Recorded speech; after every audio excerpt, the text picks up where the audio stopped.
Hola, muy buenas amigos, bienvenidos de nuevo a mi canal. Bueno, hoy os voy a traer un vídeo un poquito diferente. Vamos a ver una consola bastante retro, ¿vale? Ahora vamos a decir cuál es y cuáles son sus características. La vamos a ver también encendida. Bueno, lo primero que quería hacer era agradecer, esta consola no es mía, bueno, me la ha prestado un usuario del canal, ¿vale? Dream Vision.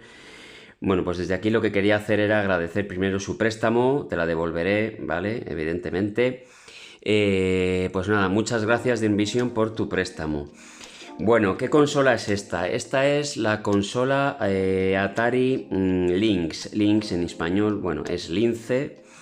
Es una consola de 1989. Vamos a ver que tiene unas peculiaridades bastante extrañas para lo que son las consolas normales portátiles, ¿vale? Apareció en el año 1989.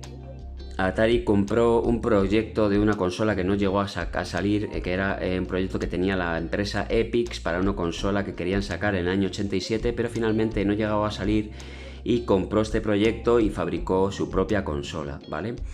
Que es esta que veis aquí. Bueno, vamos a explicar un poquito las características por fuera, cuáles son sus peculiaridades y por qué resalta. Ahora veremos que es una consola bastante especial y luego vamos a ver su funcionamiento, ¿vale? Bueno, lo primero que llama la atención es su tamaño. Es una consola portátil, pero es evidentemente muy grande y vosotros no lo sentís, pero es también muy pesada, ¿vale? Es una consola muy pesada. Está con pilas, llevaba 6 pilas AAA, eso también aumentaba mucho su peso. Atari vendió 3 millones de esta consola o de unidades, ¿vale? Luego sacó una segunda consola Lynx, que era un poquito más pequeña. Ese era uno de sus grandes fallos. Pero lo que le ocurrió a Atari es que su consola ya había fracasado, ¿vale? Las ventas, bueno, disminuyeron mucho. Coincidió en el tiempo esta consola en 1989 con la salida de la Game Boy de Nintendo, ¿vale? Era una consola mucho más barata, ahora veremos también, os diré cuál es su precio. Era una consola mucho más barata, tenía, me parece que recordar, solamente 4 pilas y duraban bastante más. La duración de la batería de estas, o de las pilas de esta consola, eran unas 5 horas en uso, ¿vale? Fijaos, cambiar 6 pilas cada 5 horas, lo que podía suponer eso.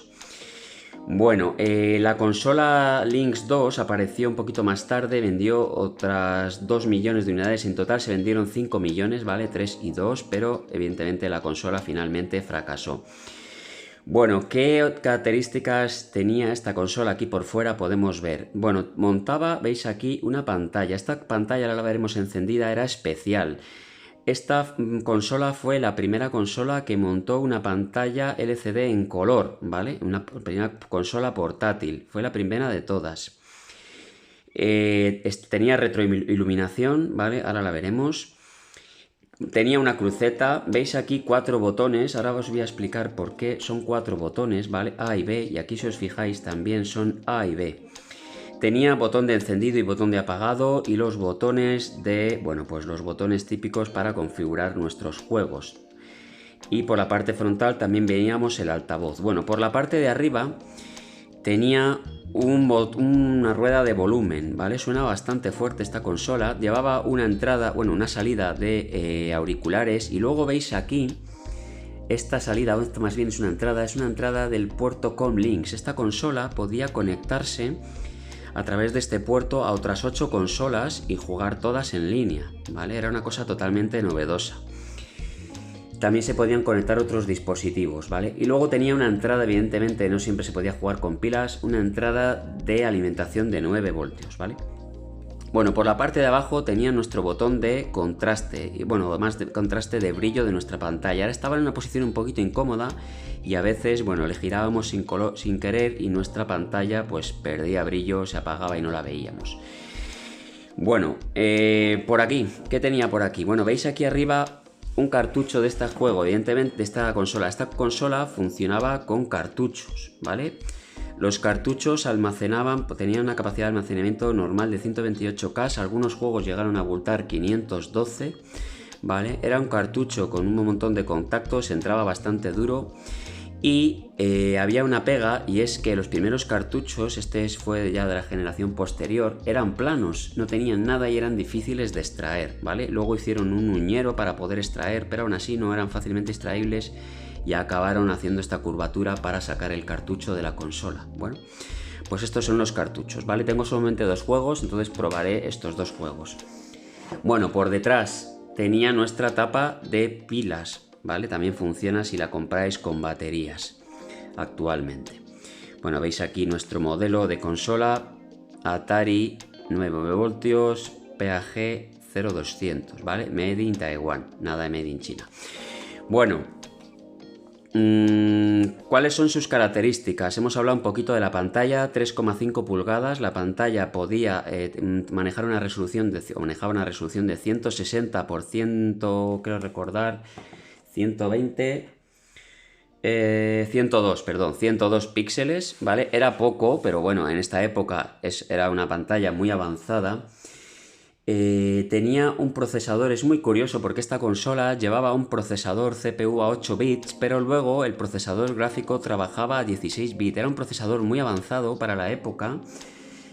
Ya os digo que trabajaba a 16 bits, era capaz de mostrar juegos en 3D, yo no tengo ninguno, es una pena, si no os lo podría mostrar, ¿vale? Pero podía trabajar con gráficos en 3D. La CPU era una 65C02 que era muy parecida a la que llevaba el Atari 2600, el Atari Commodore 2600. Bueno, la pantalla, ya os he dicho la resolución, podía trabajar con una paleta de 4096 colores, aunque no podía mostrar todos a la vez en pantalla, ¿vale? Bueno, ¿qué más cosas sobre esta consola?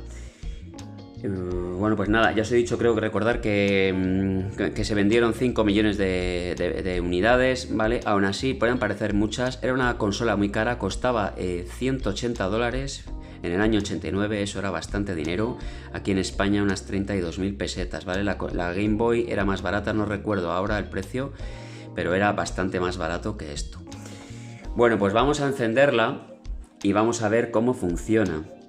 Ahora vamos a ver por qué tiene aquí 4 botones, que es también una cosa única de esta consola. ¿Veis aquí cómo se enciende? La pantalla no tenía muchísimo contraste, sí tenía mucho brillo, podíamos dejarla casi blanca, lo veis aquí. Vale, vamos a regular. No era de una calidad excelente, pero es verdad que era la primera pantalla en color, ¿vale? Bueno, ahí oímos la consola funcionar, vamos a subirlo.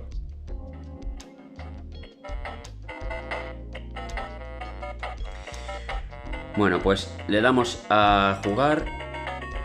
Este es un juego, vamos a bajar otra vez.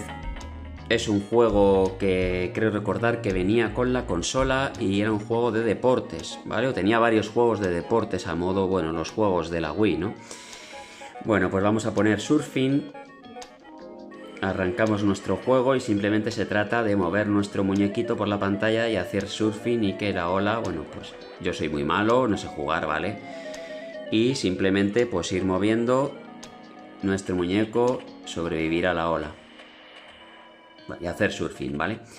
Bueno, fijaos qué cosa más curiosa. ¿Para qué servían estos 4 botones? Bueno, estos 4 botones los tenía la consola porque era una consola, vamos a apretar estos 2 botones a la vez, que lo que hacía era hacer un flip, ¿vale? Lo veis aquí, la consola se podía rotar la pantalla y podíamos jugar con nuestros botones al revés, ¿vale? Es decir, era una consola preparada para zurdos y para diestros. Yo esto no lo he visto en ninguna otra consola. Si alguien lo ha visto, que me lo diga, por favor, y me diga qué modelo de consola es, porque realmente es muy curioso, ¿vale? Bueno, se nos ha bajado, veis lo que os decía antes del brillo, es un poco peligrosito esto. Esta está muy mal puesto, podían haberlo puesto en otro lado, pero está en la zona en la que se toca y se mueve, ¿vale? Bueno, pues veis ahí cómo nos ha hecho flip la consola, está al revés, ¿vale? Y bueno, pues podemos jugar con nuestros botones a la izquierda o a la derecha, por eso son simétricos, si os dais cuenta están en posición simétrica y están al revés. Bueno, vamos a apagar nuestra consola, vemos cómo se saca nuestro cartucho, metemos otro, os enseño otro juego y seguimos. Bueno, pues la ranura para la consola tenía esta tapa, veis aquí el cartucho, si no tiene nada, evidentemente es muy difícil de sacarlo porque está muy duro, ¿vale? Sacamos el cartucho y metemos el otro. no podía haber lugar a equivocación, no entraba al revés, ¿vale? Si alguno estáis preguntando. Y encendemos nuestra consola.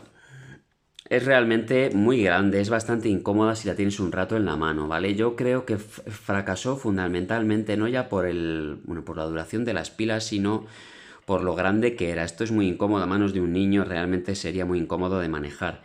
Bueno, este es un juego de coches, ¿vale? Un poquito parecido al Outrun, aunque veis aquí, la verdad es que la calidad del juego, bueno, era bastante bueno. Vamos a ver si podemos enfocar mejor ahí, ¿no? Vemos ahí nuestra pantalla. Bueno, pues vamos para allá. Bueno, pues así podemos manejar nuestro coche en el juego. Salieron, ya os digo, un total de 71 títulos. Esa fue una de las razones por la que, bueno, esta consola al final tienes que tener un catálogo muy grande de juegos y buenos juegos para que una consola, sobre todo si es portátil, triunfe evidentemente, ¿vale? Bueno, pues espero que os haya gustado este vídeo sobre esta consola tan auténtica. A mí me parece, bueno, una consola realmente curiosa. Es muy maja, tiene, bueno, características que no he visto yo en ninguna otra consola. Tampoco es que sea yo un especialista en consolas, ¿vale? Os traeré alguna más al canal si alguno me quiere, bueno, pues prestar alguna consola o podéis, bueno, poneros en contacto conmigo a través de los comentarios y me lo decís, ¿vale? Pues nada, os traeré las consolas que vayan cayendo en mis manos y las iremos viendo. Un saludo y hasta el próximo vídeo.